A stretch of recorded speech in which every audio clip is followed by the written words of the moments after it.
Kelsey from solosmarts.com. I'm here as Kim Phoenix's guest. Kim from buyhealthpor.com invited me to come and share on podcasting with you. And she is in the room, but we don't have her audio quite yet. Hopefully we will before we are done. So, quick background about me to introduce you. I launched Work at Home Moms Talk Radio in November of 2003. This is before podcasting had ever been invented. It's back when we called it internet radio. I don't know how long you've been online or if you're familiar with the term, but I used a platform called Live 365. It was an internet radio platform to host and serve your program. And you had to actually come to my website to listen or download the program. Let me tell you, the process of learning how to produce the show was long and frustrating. When I think of some of the horrible advice I was given and how I nearly gave up many times,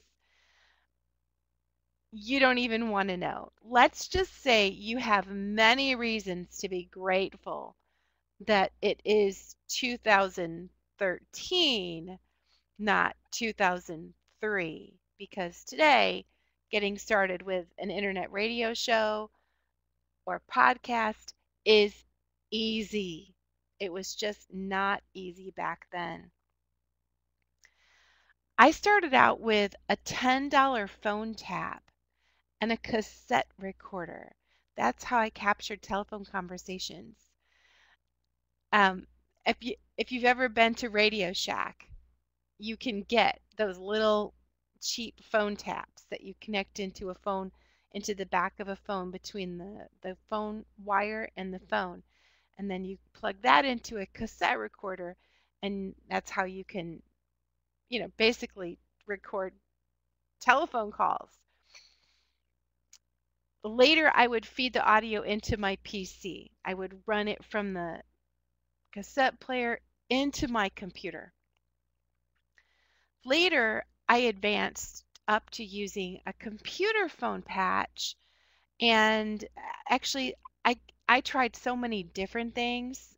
It's ridiculous. I was at my Radio Shack every other month buying some new thing that was supposed to be bigger and better, and of course more expensive. So pretty soon I had a phone patch with its own power supply. I had a USB mixing board. I had a whole fancy microphone setup. The whole shebang, trying to be this really professional radio show host. I drove the phone company crazy trying to track down a hum on my telephone line. If there is any moisture in the ground around your home, then you get a little hum on your phone line, which is only vaguely audible to the human ear, but hugely audible to a computer. So I just don't want to go back there and re-experience that. It was so tough. So tough. Can you imagine the internet connection that you had in 2003 trying to upload audio files? I mean, these days we upload and download video. We stream HD. Back then, it took an hour to upload a little audio. It was crazy.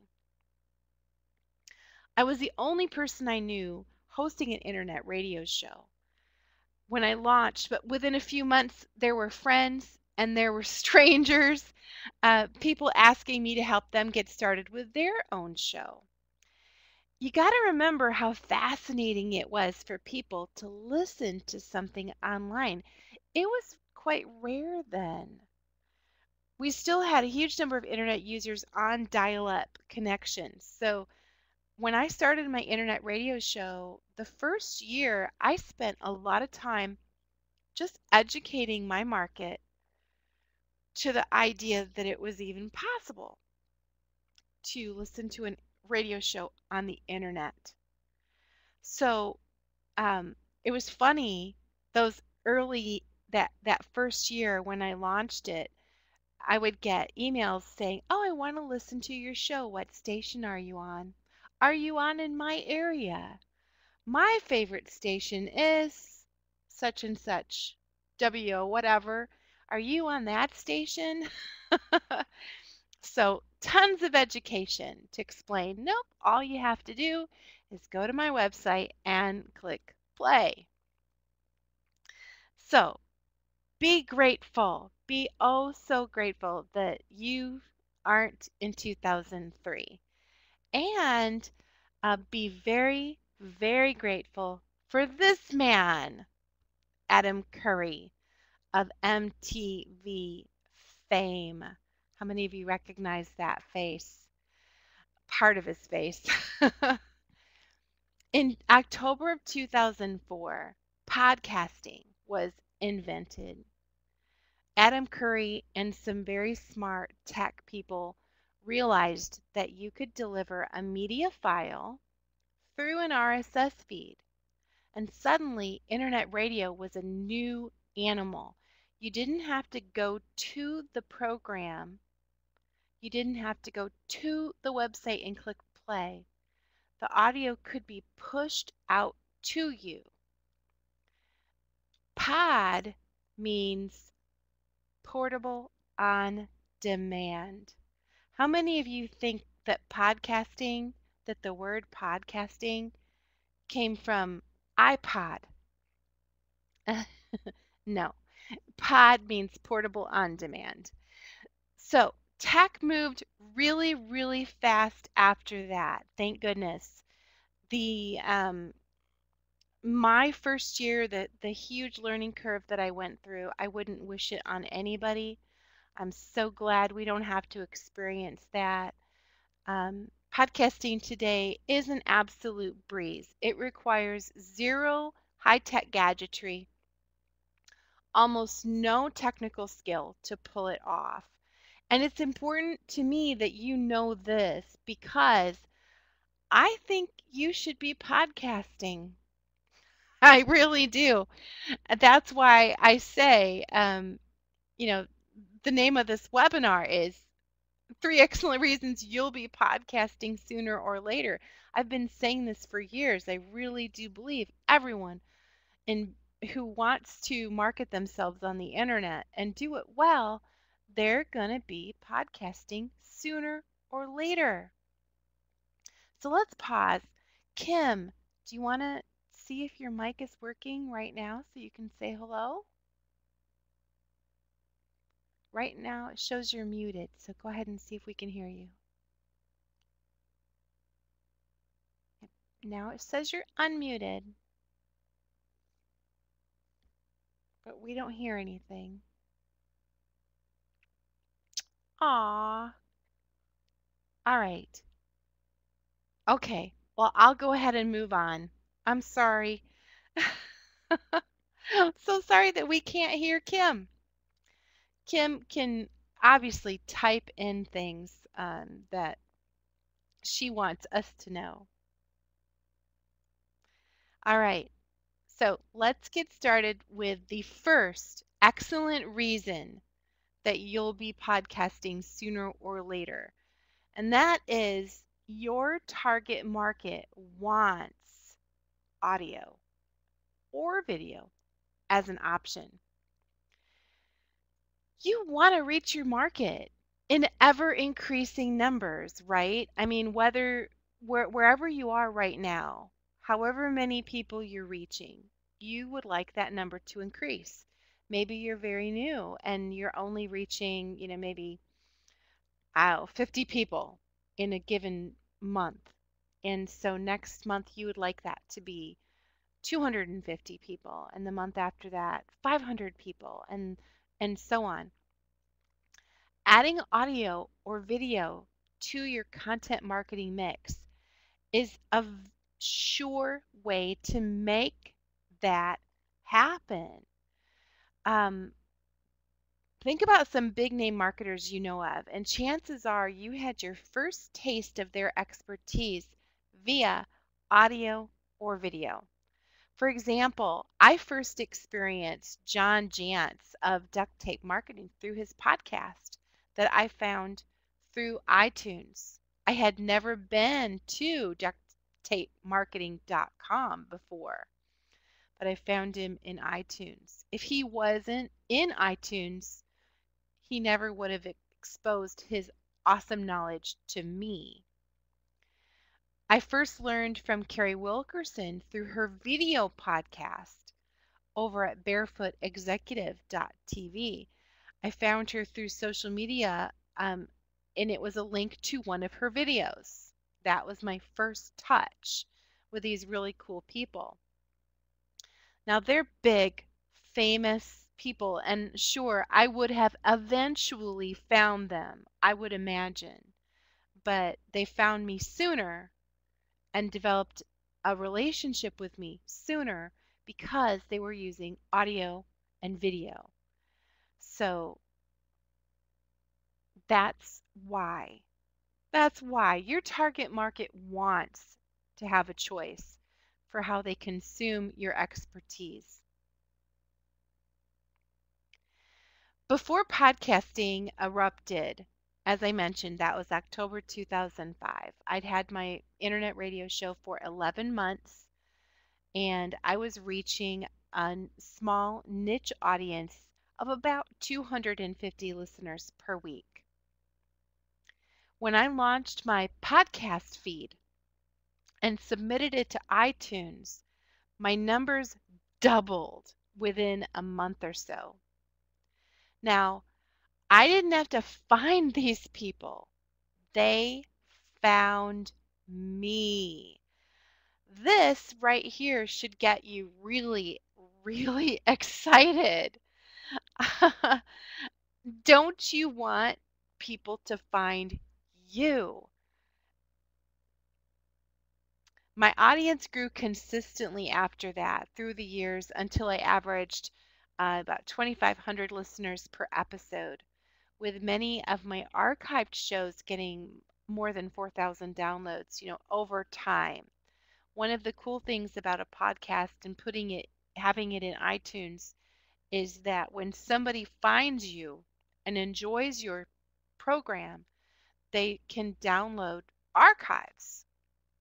They dig back and download older shows. And so some of my older shows would get found and downloaded, a ridiculous amount of time. So not only will you reach new people, you're going to reach the audience you do have on a deeper level.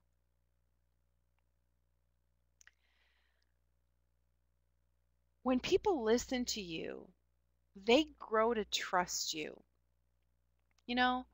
Some of you, are you bloggers or you're article marketing? Maybe you're a really good, gifted writer. You're wonderful at expressing yourself with the written word. You just have that gift for writing engaging content. Some people have that gift. Some people struggle with it. But when you venture into the spoken word, it's easier to express all of the passion and emotion and really engage the listener. When people listen, they grow to trust you. And how do I know this? Well, I've experienced it year after year with my show. My listeners feel that they know me. And here's what's important.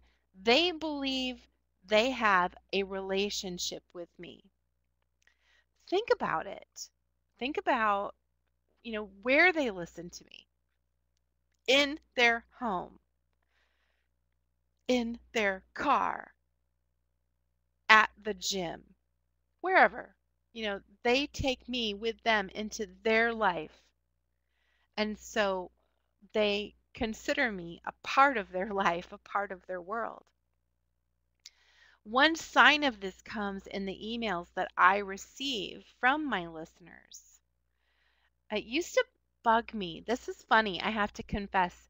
Um, it used to bug me when people would email me privately instead of leaving a public comment on my blog. I wanted the comment because it was social proof that my audience was interactive, right? But I was missing the point. My listener felt they knew me well enough to shoot me a private note. So, social proof is great, but that personal relationship is way better.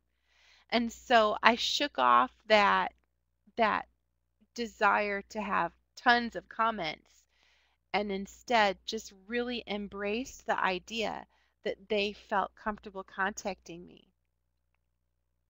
You might think that this could get overwhelming, but it never did. Interestingly, um, getting the personal emails, they turn into things like personal requests for opinions and recommendations. And someone who takes the time to personally ask me for a recommendation, they almost always take my advice. So if they've emailed me and said, I'm thinking about buying something, I really would like to learn more about this.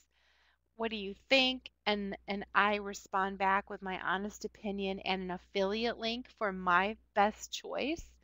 That person almost always buys what I recommended. So, yes, it does take time to respond to these personal emails, but they're they're worth it. That relationship is very much worth it to me. I want to consume content on the web, and there's always some topic I'm wanting to dig deeper on, but there are only so many hours in a day and so much I want to get done. I just can't read all of the blog posts, emails, and ebooks that I would like to. But give me that content through a podcast and I'll listen to it while I work or while I work out. So last year I set a goal to get in 250 minutes of cardio each week. I'm laughing at myself because I haven't even come remotely close this week. But when I first started going to the gym, I took my iPhone and I blew through 10 episodes of Criminal Intent in no time. And then thought, well, TV goes, I don't have enough TV that I feel like watching. So I started to, turn to my podcast feeds. Before the gym became a regular part of my life, I listened to podcasts in the car or at home. So add, 45 minutes at the gym every day, and that gives me a lot more time to listen to podcasts. And even though I do listen to quite a few programs, I still come to the end of my queue pretty fast. You'd be surprised. I'm always looking for another podcast to listen to. I crave more great content. Right this minute, I'll tell you that I wish that there were more podcasts being produced on this topics of self-publishing, like Kindle. I need some good Kindle podcasts to listen to. Everyday SEO with great advice. Maybe a podcast devoted to membership site tactics. If I feel that way, you know that your audience does too. Someone in your audience is wishing right now that you'd produce something for them to listen to, and then more of it. If you're currently generating a lot of written content, it will be easier than you think to start spreading the same content through audio or video. And, I do what we call an internet radio show. I have a talk show. I interview people and I talk. And some people are really intimidated by that format. And let me put any intimidation fears to rest. Not everyone will go in that direction, and that's okay. Um, so, yeah. So, excellent reason number one, your market wants it. Excellent reason number two, competitors love to cooperate with you when you have a podcast. This, it's one of those who knew things. You know, I um I started my podcast, and let's go back. Well, remember, this is 2003. I was in the work at home mom community, and there were just so many work at home mom websites. And when you came along, a new person came along and started a new work at home mom website, other work at home mom website owners could have a real snobbish attitude towards you, like, who are you? You know? But I started an internet radio show, and it literally neutralized the competitive attitude. Suddenly, my competitors were curious about what I was doing and very much wanted to be a guest. So people you directly compete with are honored when you ask them to be a featured guest on your podcast. At least that's been my experience. Um, I'd be lying if I didn't admit that every niche has its snobs, and there are people, they don't interact in social media, they don't respond to emails, and there's nothing you can do about them except get so well established that they end up coming to you one day. That has absolutely happened. But I want to encourage you, if you are thinking about a podcast and you do want to be able to do interviews, so you're wondering, will anybody want to be a guest on, my brand new baby podcast? If I'm not famous, who's going to want to be my guest? And you know, I have some encouraging information about that for you because I don't want you to be shy about it. The They need you. Those people that you want to have as your guest, they need you. Even if they're a big deal, they need you. Um, and here's why. Everyone is working to grow their own expert reputation. And being invited to answer questions on a topic that fits in with their platform is irresistible. Even if you're small, even if you're new, it's a chance for them to practice, hone their craft, and have a little example of what they're able to bring as a podcast guest. So even if you're small, even if you're brand new, invite the people that you admire. Now, I'm not saying go after the biggest dog. You know, if you have a niche and there's like two or three people that they're the rock stars of the niche, unless you have a personal relationship with them, don't invite them right away. But do go for that next, level down and get your experience with those people before you go on to the big, big dogs. But if you have a personal relationship, take advantage of it. They need you. If you think about what their dreams are, no, they do not wake up in the morning dreaming about being on Little Baby podcasts. But maybe they do dream about being on Great Big Deal podcasts. Maybe they want to be interviewed on, some podcast that gets hundreds of thousands of downloads on iTunes every week. How do they get there? They get there by honing their craft, practicing, and getting lots of other opportunities to be guests. Years ago when I was doing Work at Home Moms Talk Radio, I had a guest, Tracy Lynn Molin. She was a big deal in our community because she was a work at home mom that had written a book, and gotten a gig. She was actually a sponsor. She was sponsored by Johnsonville, the Johnsonville Sausage Company. She became their spokesperson. This is way, way back when being a spokesperson for a company actually paid money. Here these days, it seems like mom bloggers are becoming spokespersons for nothing. But she was actually paid a sizable amount to be a spokesperson. And so I asked her if she would be my guest. She said yes. I told her I'm so honored, you know. And she said, don't discount what you have to offer me because I've got big dreams. I'd like to be on Oprah one day. And the only way to get on Oprah is to be on, other kind of localized TV. And the only way to get on localized TV is to be on radio. And the only way to get on radio is to be on localized radio.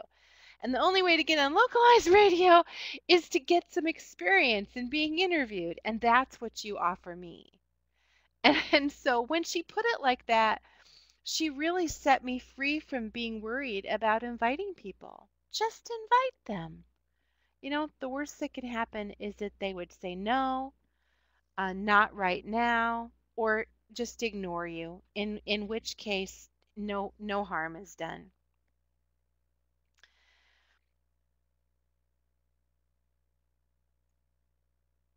Before you issue an invite, do take time to explore what they're up to at the moment and match your invite up to mesh well with their current goals.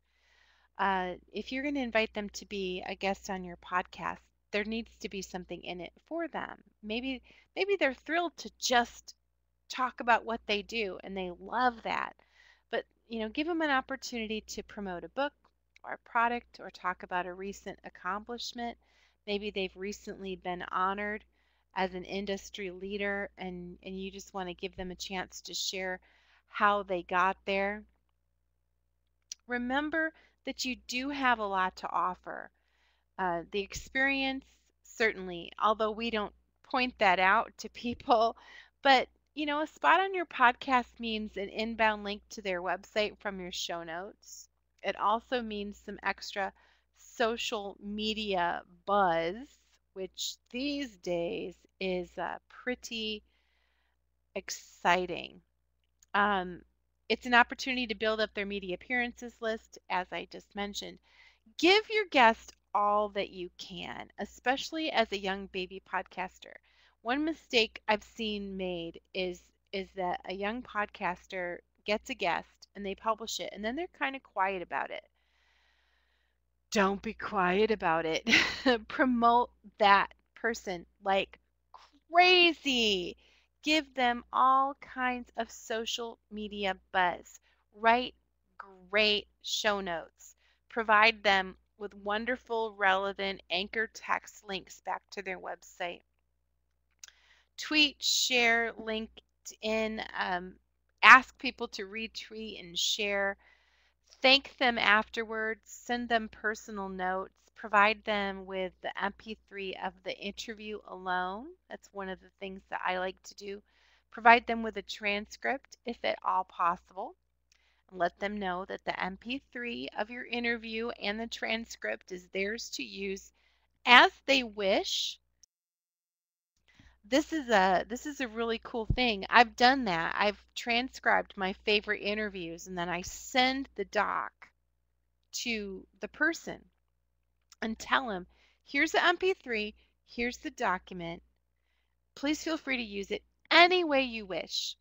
And I've seen my interviews turn up as bonuses on products that they sell, which, wow, look, now I'm being exposed to their people.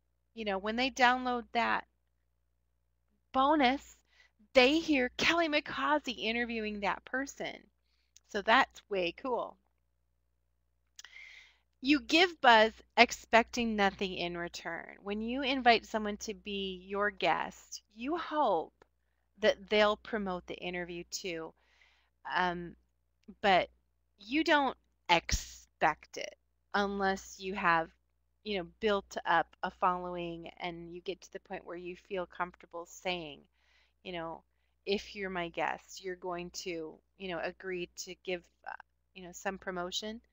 So you give all the good buzz, you expect nothing in return. But if you do it well, you you might just get some honey. It's true. And you never know. You might even get a reciprocated invitation if they have a podcast or if they have a blog that they might invite you to submit a guest blog post for. This reciprocation issue, it isn't a sure thing, and you mustn't be offended if you don't get a return invite. Um, if you have a guest on your podcast who has a podcast of their own, they may very well invite you, or they may not, or they may mean to and forget. If they do say, hey, let's get you on my podcast sometime, thank them and then follow up on that and say, thanks so much. I'd love to be a guest. Please let me know what your calendar looks like and what I could bring to the table.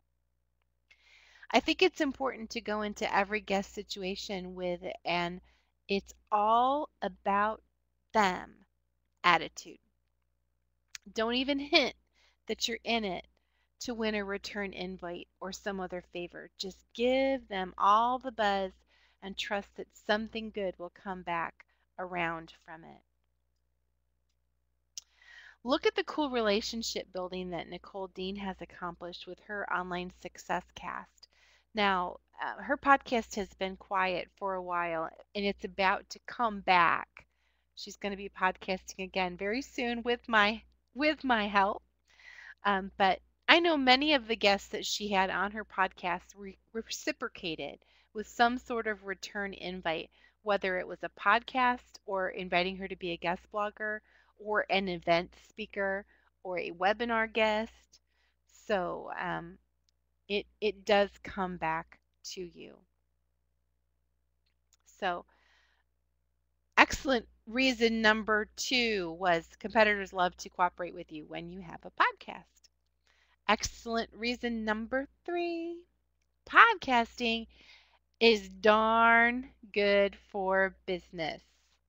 It is good for business. I make money podcasting. I love podcasting. I love talking. But I wouldn't still be doing it after all these years if I wasn't making money from it. Podcasting widens the top of your marketing funnel. Podcast episodes are like blog posts. They're content offered for free, no strings attached. The content you create can be leveraged to grow your list. You can make archives available in a list member area or offer printable transcripts to subscribers only. So you understand the way I call it the offer funnel. The offer funnel is shaped like a funnel. It's really wide up at the top. The very tippy top are things that people can get for free. They don't even have to give you an email. And then just down inside the funnel are things that they have to give you an email for.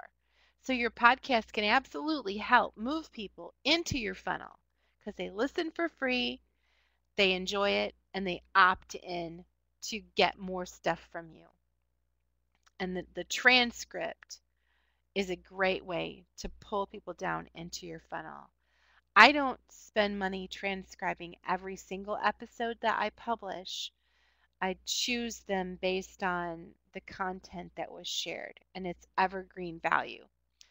So, for example, this week I had Katarina Rando on my podcast at Solo Smarts, and I've had that transcribed, and now I'll be giving that to my list members, and I'll be promoting that, if you want the transcript, subscribe to my list. So podcasting widens the top of your marketing funnel, and it pulls people down into the funnel, if you do it right. Recommendations and testimonials shared via audio or video or powerful. We've already talked about the fact that people, when they listen, they feel like they have a relationship with you. They feel closer to you.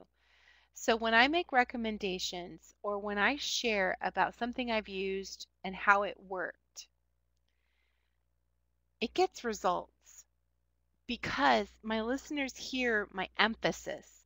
They hear my excitement, the drama, the insistence of the person sharing their opinion. When I talk about products I sell or services I offer on my show, I get a response.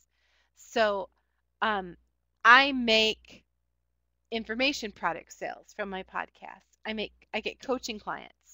I get new membership site members, and I make affiliate sales. Um, I also get web design clients. I don't often accept clients for that, but anytime I've mentioned it, anytime on my podcast that I've mentioned at all that I'm taking clients or open for have an opening, I get inquiries from listeners because um, they they trust me. They trust me, and so they're quick to react to that. For many years, when it fit into my overall plan, I used to sell advertising, and I had a very consistent, profitable stream of advertising income. I stopped accepting advertisers about 3 years ago because it came to a point where it made more sense to promote my own products. Some people, if you have a great niche where you get a lot of listeners and you've developed trust and they respond to you, then it's very possible to sell advertising. There's someone else that wants to get leveraged. They want to leverage your trust to promote their product. And like I said, it made sense for a lot of years for me to do that. But when my offer funnel was so full, I had so much to offer myself, I just realized the hundreds of dollars I get from the advertiser can't compare to the thousands of dollars I can make if I just use that time to tell them about what I'm doing.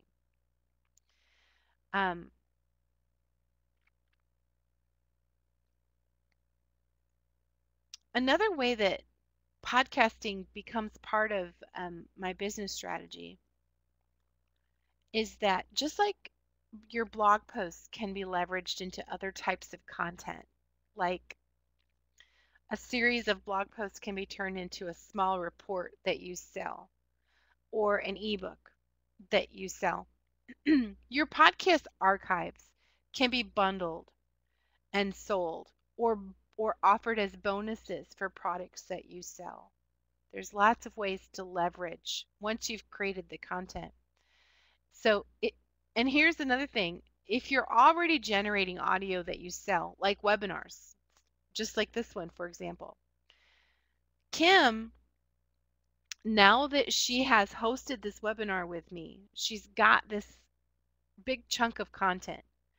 She can pluck out sections of it and use it in a podcast. She could take, one little story I told and use it as an insert in a podcast and then use that to promote my smart podcasting skills course or just to make a point. So some of you are already involved in audio and video and you just need to leverage it with your podcast. It goes both ways.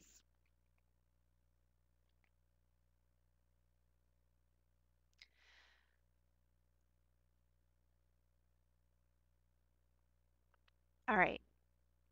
Finally, I want to emphasize, I want to take questions.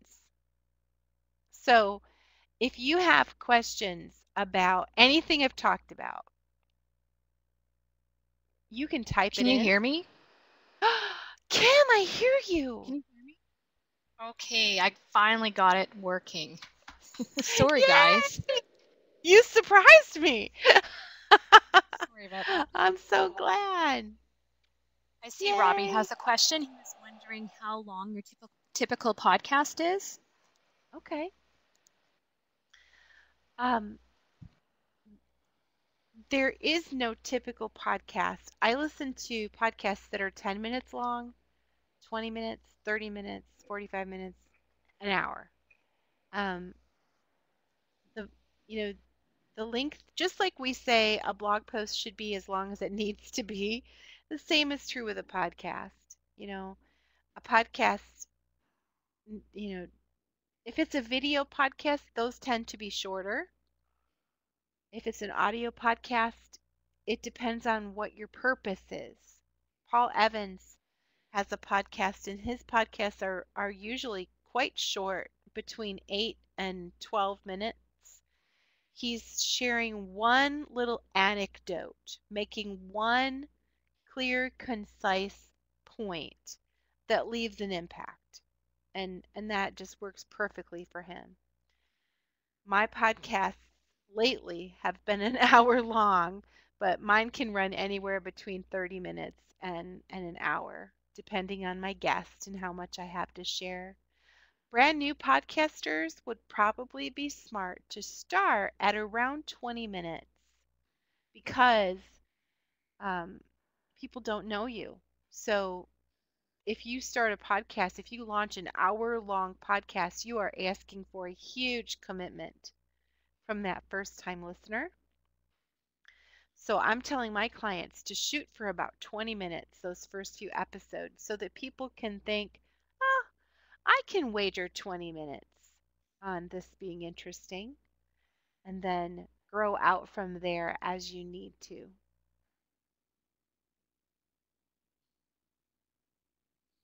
Is there anything else that anybody's curious about? Is anybody thinking, I don't know if a podcast would work for me? One of the things I like to do is have people kind of dare me. You tell me what your niche is. Tell me about what do you do and who do you talk to? And dare me to give you a podcasting idea. Some people think I just don't know how a podcast would work for what I do. And so I like to be dared because I have never been stumped yet. While y'all are typing in, if anyone's going to go ahead and dare me. Um, oh, Rachel says, I have a blog and a PLR store. Go. Rachel, do you reach a specific niche audience with your PLR store? Um, any product seller can have a podcast that teaches people about their product, what their product is, how it works, best practices, how to use it, how to profit from it, tips for tweaking it and making it better. Um, you know, I would I would see a product focused podcast should be quite short, 10 to 15-minute episodes. I don't think you would run out of things to talk about ever. You would always be able to announce new products. You would always be able to share new tips. You would be able to share success stories. You could even bring successful clients on to share how they used one of your PLR products and how it made them money all day long. You could do that all day long.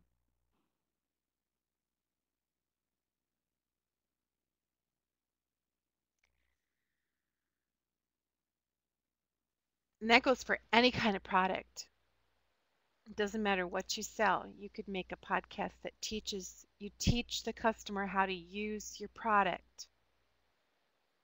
Think about that guy, that Does It Blend guy. Do you guys know that person?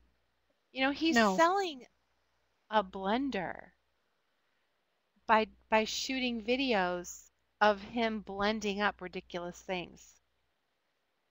It's a video podcast, and he sells a blender by showing it off week after week. Is that on YouTube? Yeah. It's like, does it blend or will it blend? Something like that. It's been around for ages. he blended an iPod or an iPad. It's a big thing. Will it blend? He invites people to dare him to blend things I've never seen to that. to show off how powerful the blender is. Isn't that a riot? Yeah. I'll have to look for that after. I see Gwen has been typing. Gwen, do you have a question?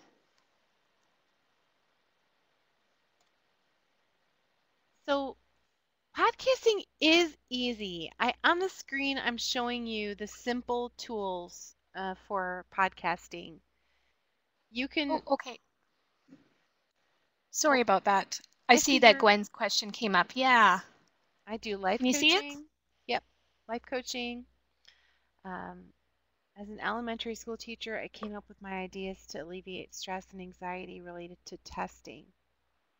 So you, I mean, my goodness, you have obvious passion for what you do and the solutions that you offer. You can podcast about that, and you'll probably never run out of things to talk about passionately. The key for you with a podcast um, is to have a plan.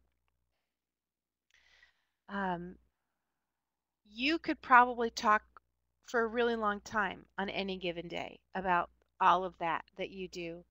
So just like you can't blog it all in one blog post, you can't podcast it all in one episode. So you'd need a plan um, about what topics you're going to cover and how one topic leads into the next. Um, I I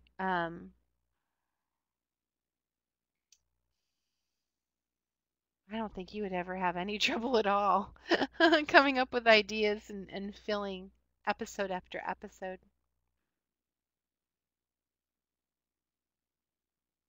Yes, you do. You just have to go for it. So, what I use for the simplest tools that I use for podcasting, I have a USB headset microphone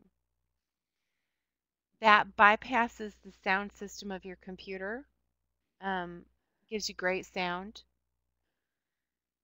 You I use Skype together with Pamela. That little pink pea flower is a Pamela is a little tool that records my Skype conversations. That's how I record my interviews. You can use your iPhone. There's voice recording apps on your iPhone. You don't need anything geeky or technical to make a podcast. And I teach I teach you how to use these really simple tools to create a podcast.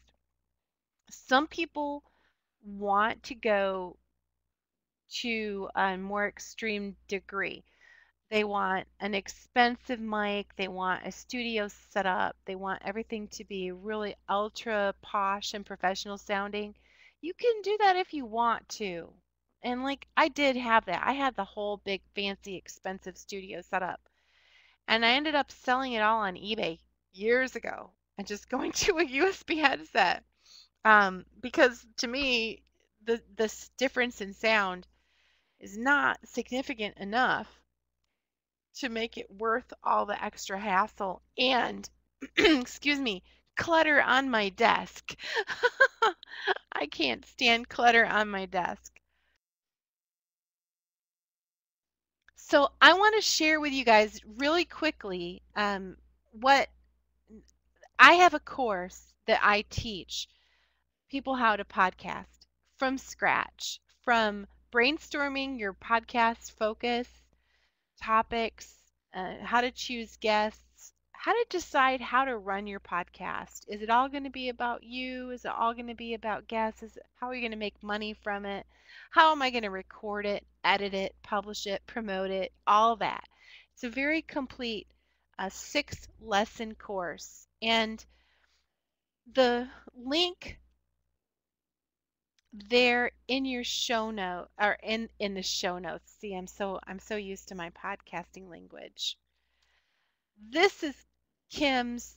Kim, if you want to type in your link to Smart Podcasting Skills so that they can go take a peek at it. I'm going to show you. I want you to go take a peek at Smart Podcasting Skills. I'm going to go over there myself. So I'm going to share my screen with you and let's just look at it together really quick.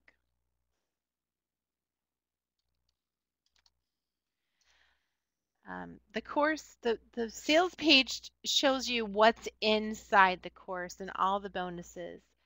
But what I wanted to highlight for you is that starting this coming Monday night, I'm doing a triple play workshop, which is group coaching. 3 nights in March, 90 minutes each night.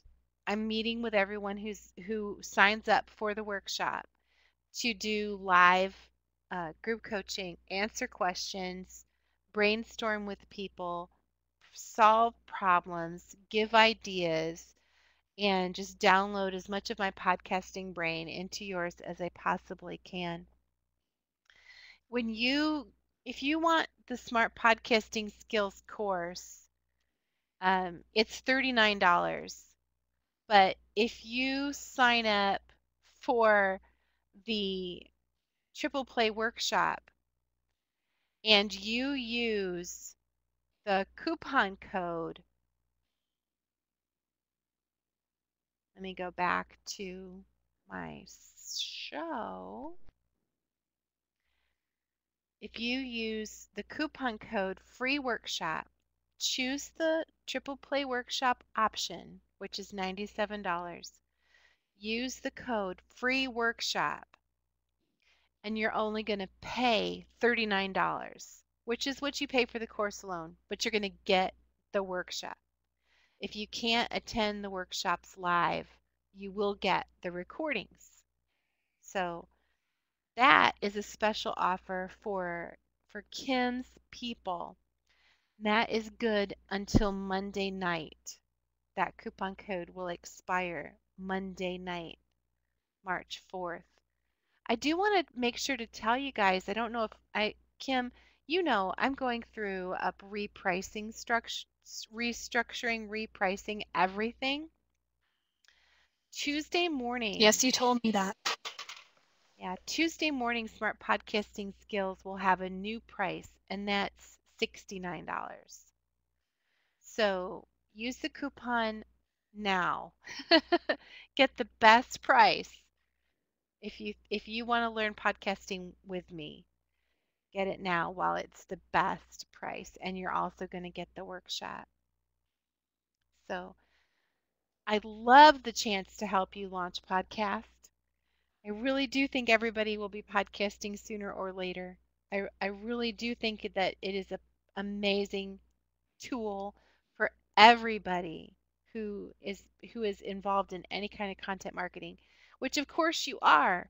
You know, you're Kim's people. You do content. And so taking it to the next level with audio is exactly what you want to do. And then I just want to mention this. I have absolutely no idea if there's anybody in the room that would be interested in this. But I have a done for you package, and it's the Launch It Right upgrade.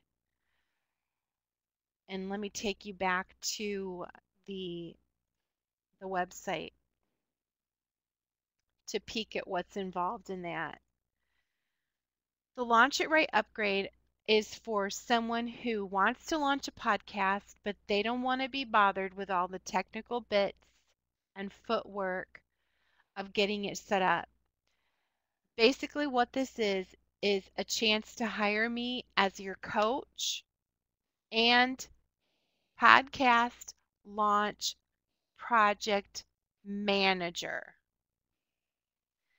I'm going to literally do it with you or do it for you, your choice. I'm working with a bunch of people right now who picked up this package at the NAMS event, having a blast. About half of them want me to do it with them, meaning they want to be involved and watch and learn. The other half are like, please, Kelly, just do it. I don't want to know. So on the sales page, click on Kim's link, check out everything that's involved there in that Launch It Right upgrade. The package, the public price is $8.97, but I have a special offer for you. I have there's two parts to this. I just did the wrong thing. Stop sharing. Share my document. Thank you very much. I don't usually do PowerPoint, so I'm sorry if I'm not very skilled at this. If you want the done for you help and you're here with us right now, you want it, go buy it right now. Enter the code SAVE with Kim and it's going to knock $400 off. So instead of paying $8.97, you're going to pay $4.97.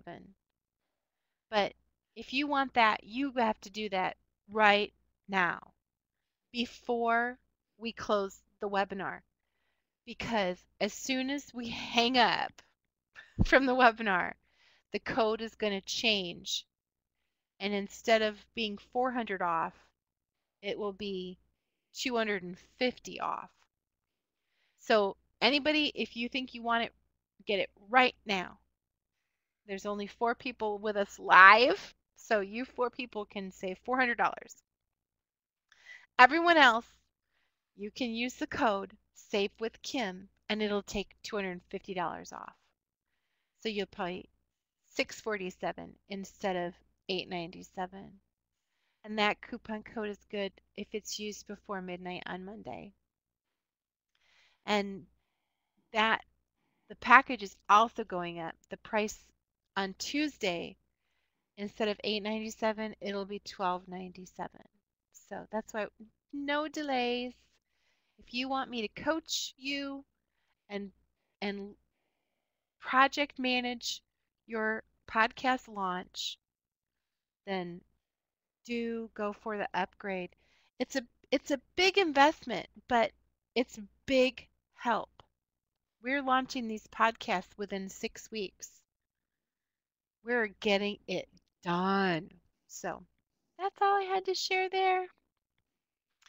Any other questions? I would love to answer any questions that you have about podcasting before we have to close it out tonight. So what value can I bring to you? Maybe What is just value? before we close and while we wait for people to submit their questions, I just want to thank you, Kelly, for doing this. I didn't have a chance to do my introduction, obviously, because I couldn't come on, but I always find that every time I listen to you, I pick up new tidbits of information. And that's why I was so happy that Kelly and I were able to do this. Well, Kelly is the one who did it, but that she agreed to speak with all of you and go over all this information, because I always get so much great information from her. I wanted her to be able to share that with you as well. So hopefully, she's inspired you to start podcasting. Many of you that have registered for this, not everybody is here live, but a number of people do use PLR. It's another great way to repurpose your PLR, use it for podcasting as well. So that's it. Thanks for having me, Kim. I can't get enough of talking about podcasting. I really do think everyone should get into podcasting. Rachel says, do you do Skype video on all your podcasts? I do Skype audio. I don't do video. I use Skype for everything. I have a Skype, I have an online number so that people can call a telephone number and it rings into my Skype.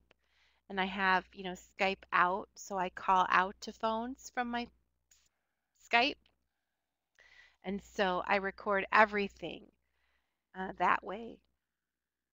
Doesn't make any difference between between Skype or phone. Pamela Oh, that's treats funny, it the Rachel. same. I see Rachel said, "Phew, no need to straighten my hair." Yeah. When it's audio instead of video. Yeah. Yeah, I've actually, same as what Kelly was saying, I've used Skype with Pamela Biz as well, and I actually found it very easy. I mean, I've only done a few, but I found it extremely easy to operate. So that's the route I would go again.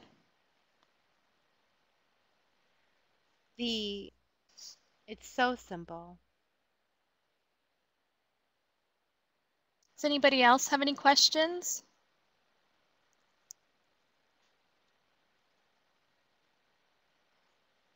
I see Gwen has got a question. We'll just... The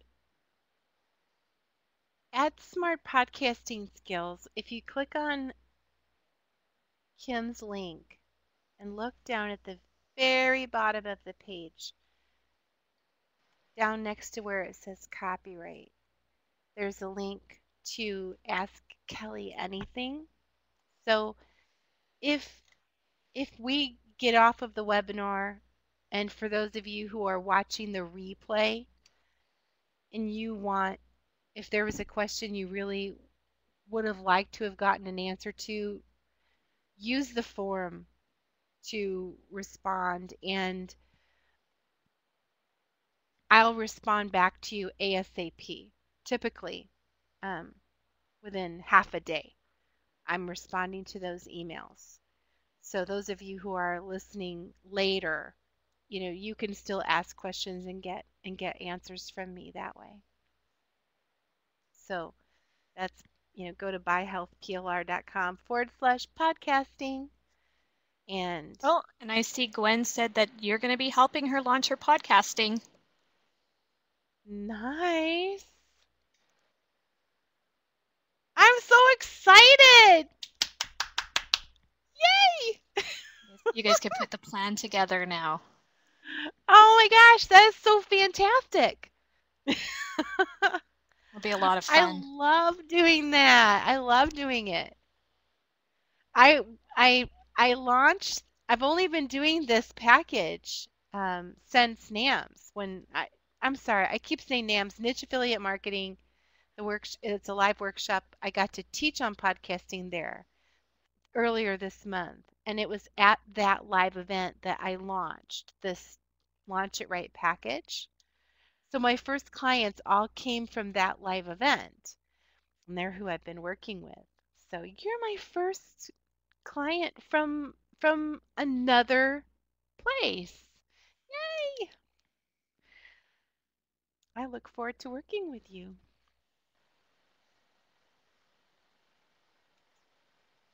Fantastic. All right. Yay. I guess we're done. I guess we're good to go. Thanks so much. This was so much fun, Kim. Yes, thank you. Thank you for doing this. Thank you All right. everyone for showing up live. I know there's some others that will send the replay too. You'll also get the replay. Yep. You're All right. welcome. I'm gonna go change that coupon code. So anyone who uses it from here on out, you're gonna get $250 off. Um, but good for you, Gwen, for saving the big bucks. Oh, you're welcome, Gwen. All right. Good night, everybody. Good night, Kim. Yeah, good night. Thanks a lot. Thanks everybody for coming. I'll talk to you again soon.